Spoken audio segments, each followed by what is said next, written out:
Okay, welcome back to our Gold Derby panel, our A team. I'm Marcus James Dixon. I'm here with Daniel Montgomery and Zach Laws. Guys, we have just seen the Golden Globe winners, a lot of surprises and a lot of things that we thought were possibly, going to happen. And so we're going to talk today about what this means going forward for the Critics' Choice, which is just about a week away, the SAG Awards, and of course, the big one, the Oscars. First of all, Zach, what was your big takeaways from the Golden Globes, and what are you changing now in the Prediction Center going forward? Well, I mean, it is reassuring, given all of the controversies and scrutiny that was on them, that the Golden Globes still managed to be the Golden Globes on Sunday night. And by that, I mean that they helped sort of clarify certain things and also helped muddy the waters a bit. There's three people who got the biggest boost from the Golden Globes last night. And I think we can all agree that these were surprise winners who needed this extra momentum going into Oscar voting. One is certainly Andra Day, who I think we need to take seriously, not just as a potential nominee, but as a potential Best Actress winner after her victory for Billie Holiday. The second is Jodie Foster, who, we all were salivating about a rematch of Glenn v. Olivia, when really we're going all the way back to 1988 when it was Jodie Foster who beat out Glenn Close. She certainly has been like hovering in that like 6th or 7th place for a lot of people, and this helped put her into a lot of people's top 5 predictions. And the third is Rosamund Pike, whose film is breaking at just the right time, and who I could very easily see challenging somebody like Vanessa Kirby, who I think is, not as firm a lock as we're giving her credit for. I mean, I know she's gotten into all of these precursors, but she's really kind of like 4th or 5th place at a lot of these shows. So I could see Pike maybe replacing her in the Oscar 5 and joining a lineup of Andra Day, Carey Mulligan, Viola Davis, and Frances McDormand. So that's my big takeaway, which is just that, we learned a lot about, people like Chadwick Boseman or Chloe Zhao cementing their frontrunner status, Daniel Kaluuya edging up in the supporting actor race. I think there's still maybe some competition with Sacha Baron Cohen for Trial of the Chicago 7. But really, it's those 3 actresses who we need to keep an eye out on to break into the Oscar race. And Daniel, do you want to size up the Best Actress race? And what else are you changing after seeing the Globe winners? Well, Best Actress is going to be interesting now. I feel like Andra is a potential Oscar winner. I think this kind of moves her ahead of Vanessa Kirby as an Oscar nominee. I think Vanessa Kirby is now on that kind of dangerous bubble spot in 5th place. And she's in the worst position possible in terms of like being a vulnerable nominee, because the movie might not get any other nominations. We thought Ellen Burstyn would be a strong contender, but even everywhere that Vanessa Kirby's getting in, Ellen Burstyn's not getting in except for Critics' Choice. So she's going to be the only recognition for the film potentially. The film's reviews are not the most glowing for, apart from the performances. So that could be a kind of a soft support, like a very kind of tepid reaction, which is the worst thing you want. It's better to have a love or hate movie than a kind of like movie. And then you've got the Shia LaBeouf of it all.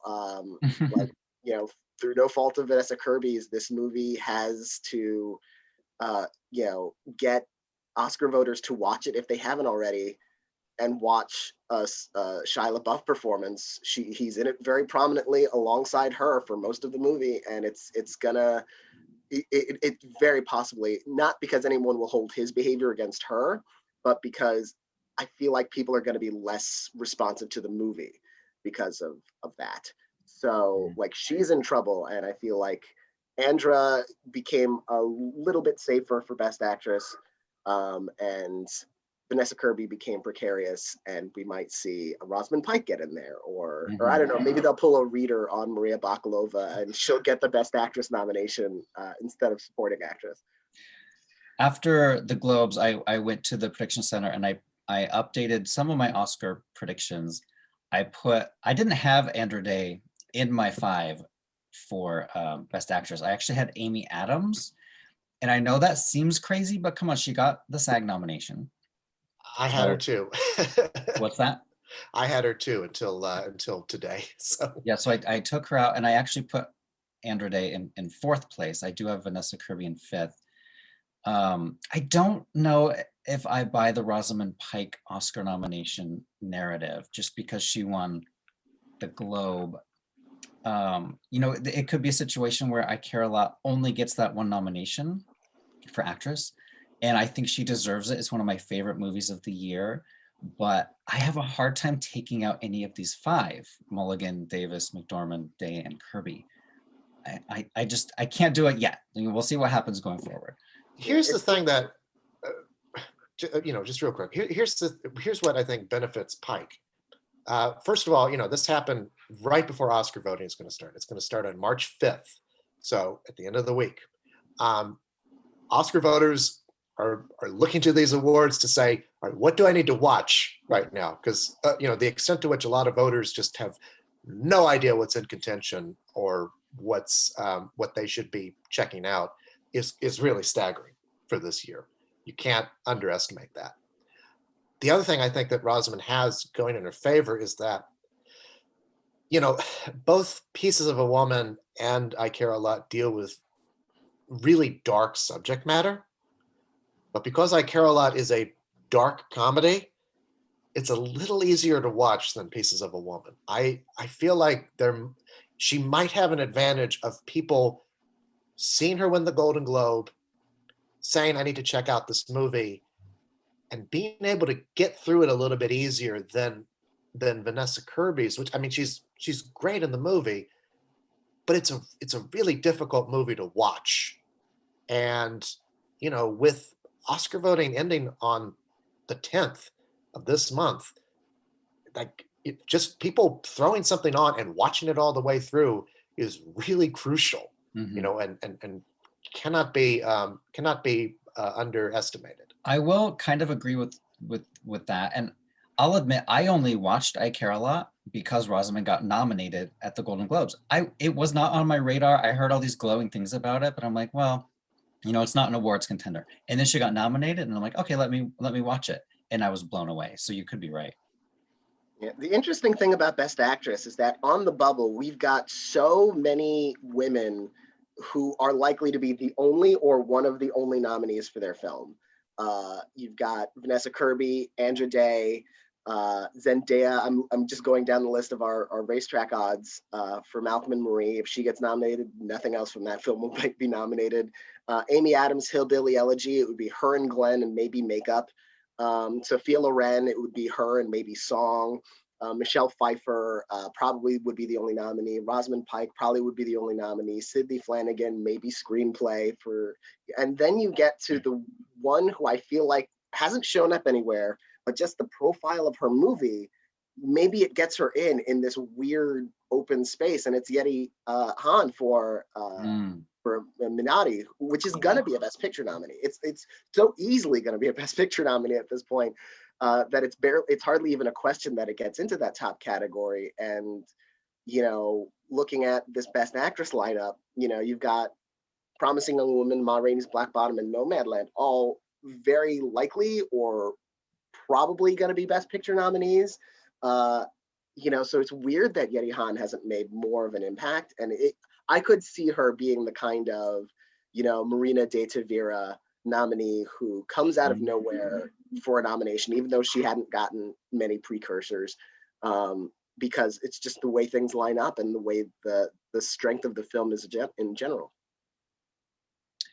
So let's talk about Best Actor. Chadwick won, as most of us suspected he would, but there were some people thinking Riz Ahmed could pull it off at the Globes, and Anthony Hopkins had never won a Globe, so maybe this would be his chance. But now, does this really solidify Chadwick's status as the front runner going forward at Critics' Choice and SAG and Oscars? I mean, I would say so. Go ahead, Daniel. No, yeah, I think he's got Critics' Choice sewn up, certainly, because they very often rubber stamp what happens at the Globes, and even if the Globes hadn't picked Chadwick, I feel like the Critics' Choice would have picked him or given him a tie of some kind anyway. I think this was maybe the toughest hurdle because they didn't, there are no Black members of the Hollywood Foreign Press, as we've heard. Ma Rainey didn't have much support from the Golden Globes. It only had Chadwick and Viola in, and Chadwick beat people whose films were up for Best Picture.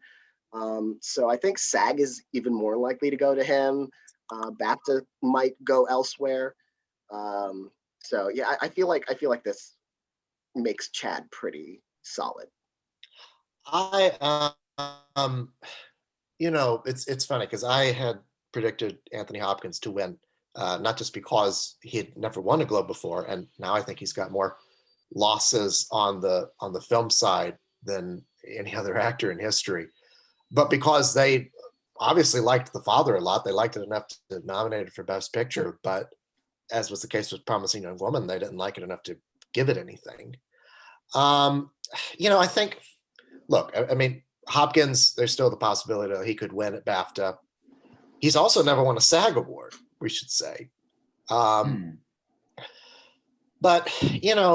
it really, listening to Chadwick's widow give that speech, I mean, we talk about this so often in terms of statistics and probability, but it really hammered home just how horribly tragic it is that he is not here to enjoy this recognition. He should have had several chances of getting nominated over the next 30, 40 years. Mm-hmm. And, that this is his only opportunity is really tragic. And I think that, a lot of people are so deeply moved by that. I mean, you could just see it as they were, cutting to the webcams of people reacting. I think that there's just this we had talked about there being an emotional attachment to him winning, but I think that we really saw that crystallized last night. So, and I want to say, because there were some trolls on Twitter responding to our articles about him making history, not just as a posthumous winner, but also as a Black performer winning, because there haven't been a lot of Black winners at the Golden Globes in history. He didn't just win this because he's dead. They don't often go for deceased people. He's winning this because of his performance, So I hope that anybody responding to this or to anything else we write about it just keeps in mind that, there is merit to this victory, and there will be merit if he should win the Oscar. Mm-hmm. Funny how nobody, was arguing when Heath Ledger was winning stuff for The Dark Knight that he's only winning because he's dead. Exactly. Yeah. Just saying. Yeah, exactly. And it was particularly gross. I mean, I don't want to call anybody out by name because it's just trolls, but there are people who can see that, like his wife and his newborn child, or I don't know if the child's been born yet or not, but one day he will certainly see that. And so, let's all keep it polite, folks, as we talk about this moving forward, and just remember that it is really a loss that he is no longer here. You're not supposed to die at 43, and it would be, for him to win the Oscar for this would not just be a sympathy or pity vote. Like it would be a really deserving victory in a very competitive year, may I say. I mean, there's a lot of this is going to be an all-time year for Best Actor. Yeah. Do you guys have Stephen Yeun getting in?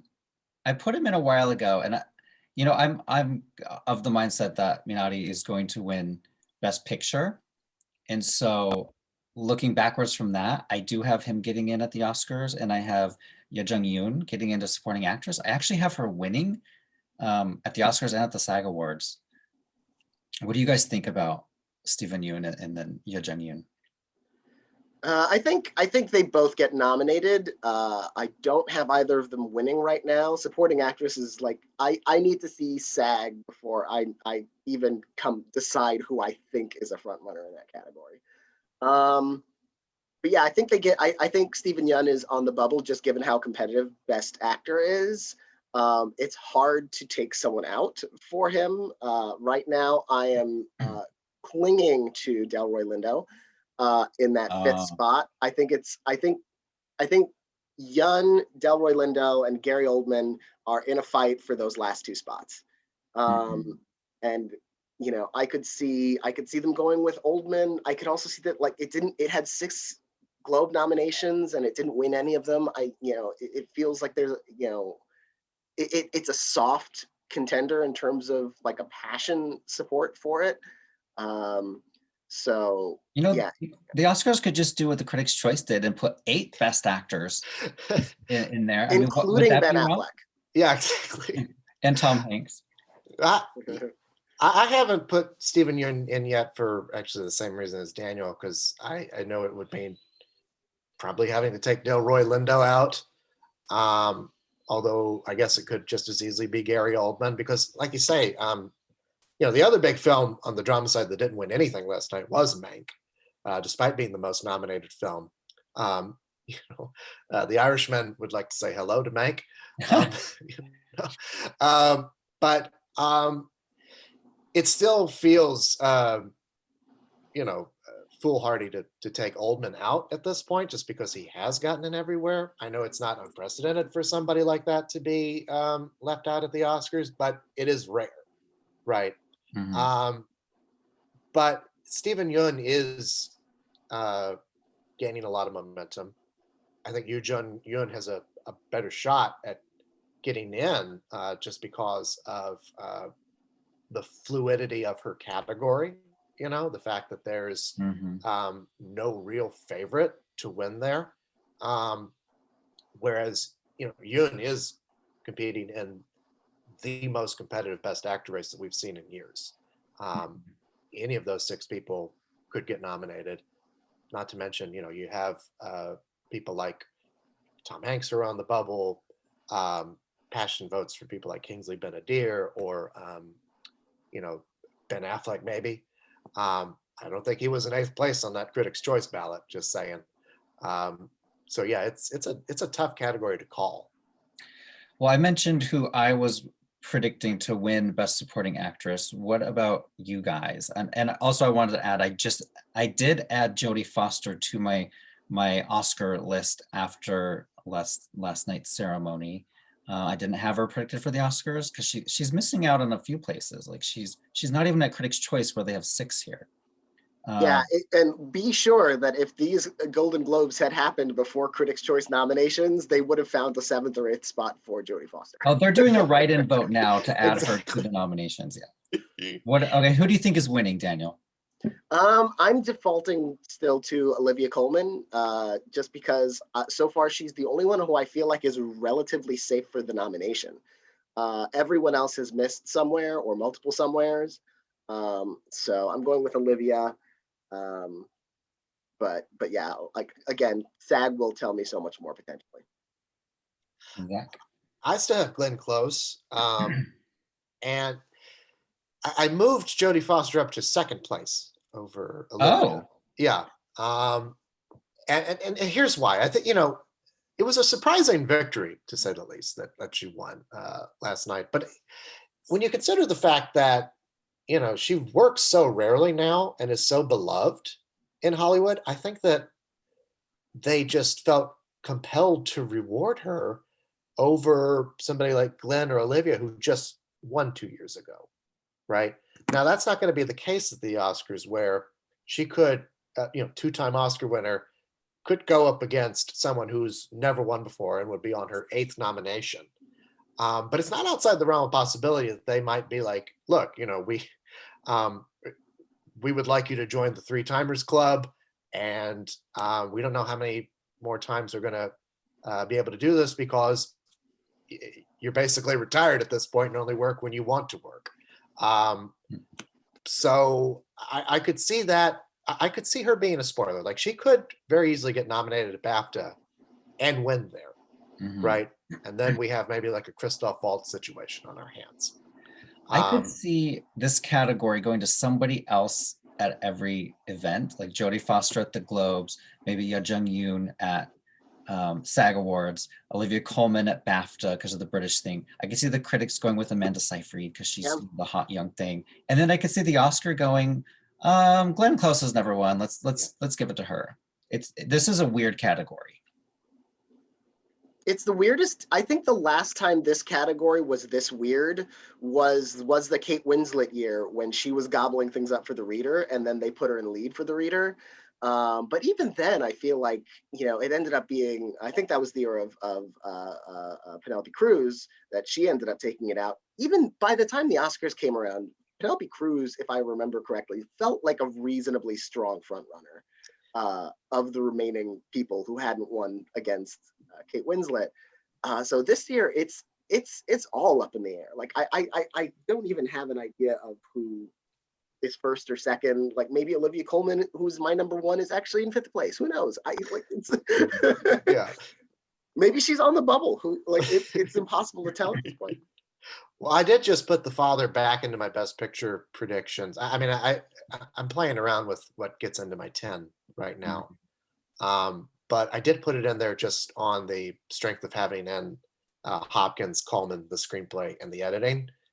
But again, like, I haven't ranked really low in my 10. So it could be like the movie itself could be more on the bubble than we're thinking it is. So, or like, we could only get 8 nominees, and maybe it was 9, maybe it was 10.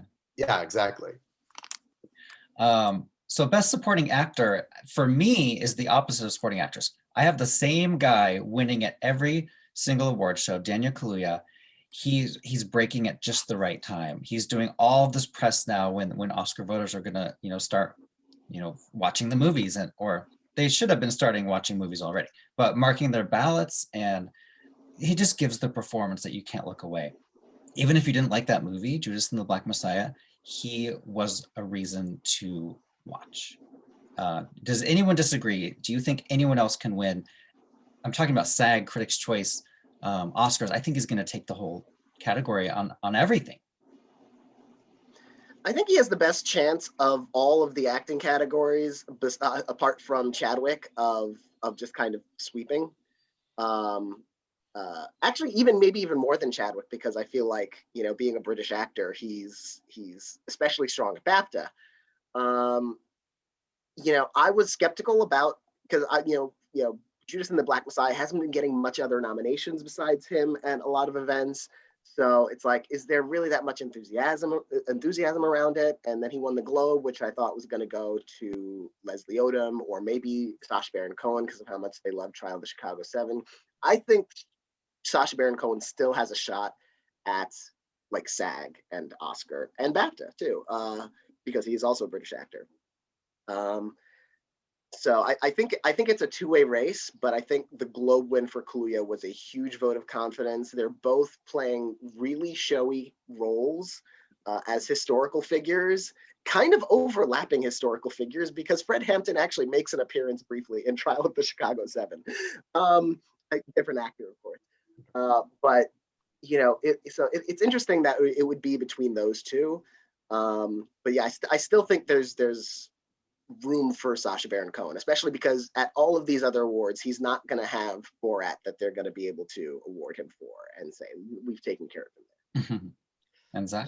Yeah. I mean, I think that last night he really he helped his chances quite a bit. You could make the argument that the reason why he beat Sacha Baron Cohen at the Globes is because they were going to give him lead actor for Borat, right? And so maybe they thought, let's spread the wealth a little bit. But I think that this really helps, number one, bring more attention to his movie. I could see Judas and the Black Messiah being one of those things that, while it didn't show up at Globes or Critics' Choice, really, it starts to show up at PGA, maybe DGA. It already Got in showed at up. Writers Guild already. Yeah, it already got in there. So I mean, we could have a movie that ends up being a Best Picture nominee, just even though we were undercounting it a bit in the beginning. But he also helped elevate his chances a little bit over Cohen, who I think still, as Daniel said, has a chance of winning at places like SAG or BAFTA or Critics' Choice. Maybe they'll tie, who knows? But definitely Kaluuya has asserted himself as the front runner in this race. What I'm really curious about, and I would love to hear some guidance from you guys, because I updated all my predictions this morning. I cannot, for the life of me, figure out. I think that Kaluuya, Cohen, and Leslie Odom Jr. are pretty safe for nominations, locks at this point. I have no idea who to pick for my other two nominees in supporting actor. Like, Did you right say now, you said Kaluuya, Odom, and Sacha Baron Cohen? yeah, those are the Yeah. two that I feel like are pretty safe at this point, but I have no idea who to put in. Yeah, those are my top three. My 4 and 5 are Paul Raci and Mark Rylance. But you're right; those are weak 4s and 5s. Yeah, mine are Paul Raci and Chadwick Boseman for To Five Bloods. It's a tough one just because, like, again, this is a case where you have your top three. They've gotten in everywhere. They seem pretty solid. I think Judas and Black Messiah will be a Best Picture nominee at this point, or at least it's in my 10. It depends on if there are 8 nominees or 9 nominees or where that cutoff ends up being. But yeah, those last two have not gotten consistent support. So yeah, like I'm very hesitant about my 4 and 5. I want to put in Paul Raci because I loved his performance so much, but I could see Sound of Metal being the kind of movie that just gets in for Riz Ahmed and nothing else. Sound. Sound, yes, sound.